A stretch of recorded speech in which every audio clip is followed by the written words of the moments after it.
बिस्मिल्लाहिर्रहमानिर्रहीम। अस्सलाम वालेकुम। कब्ज़ का फ़ौरी इलाज आपके किचन में। अगर आपको अक्सर कब्ज़ की शिकायत रहती है तो इससे आम समझ का नज़रअंदाज मत करें। ताहम कब्ज़ का इलाज आपके किचन में भी मौजूद है। जी हाँ, इस बीमारी से जल्द रिलीफ के लिए इस कुदरती तरीके का इलाज अपनाएं और आजमा कर देख लें। इंशाअल्लाह ताला कब्ज़ से निजात मिलेगी।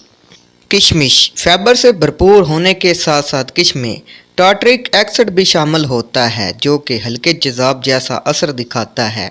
एक तहकीक के मुताबिक आधा औंस किशमिश रोज़ाना का इस्तेमाल करने वाले अफराद का निज़ाम हाज़मा दुगना तेज़ी से काम करता है। चेरी और खुबानी भी फाइबर से भरपूर होती हैं और कब्ज़ को ज़ोरदार ज़रब लगाती हैं। जिस्म को हरकत दें। रोज़ाना 15 मिनट तक चहलकदमी से खुराक तेज़ी से हज़म होती है।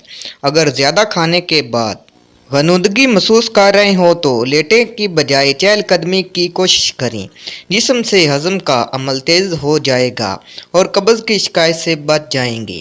तो दोस्तों, इन बातों पर अमल करें और कब्ज़ से निजात हासिल करें। मज़ीद अच्छी वीडियो देखने के लिए हमारे चैनल को ज़रूर सब्सक्राइब करें।